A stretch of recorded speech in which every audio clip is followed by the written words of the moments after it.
Toastmaster, fellow Toastmasters, very welcome guests, and David, lovely to see you back. And he mentioned that he had a croaky voice, and I'm going to match his sexy, throaty voice with mine. Nothing like matching speech with your evaluation. How polished is that? His objectives were to use his voice well, to show us pauses, and to be expressive, make his words match his voice. So how did he do on those? Well, I thought he met those objectives, some of them better than others, but he certainly met his objectives. His voice is beautiful.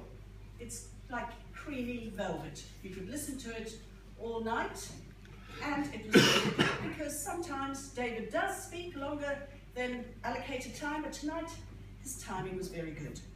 So well practiced and well coming in for time there.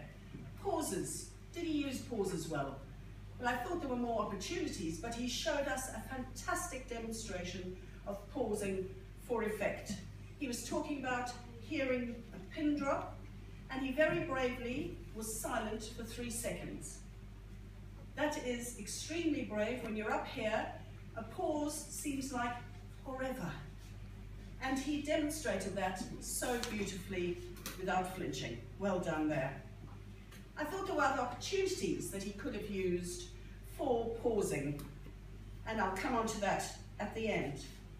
Was his voice expressive? It was, up to a point, and I think he could have made more of it here. But I certainly loved the way he talked about his subject, Patty Novick, and how all of us, by default, are 3 degrees of separation from Martin Luther King. That's something to take home. The vocal variety he used was good, but could have been enhanced more.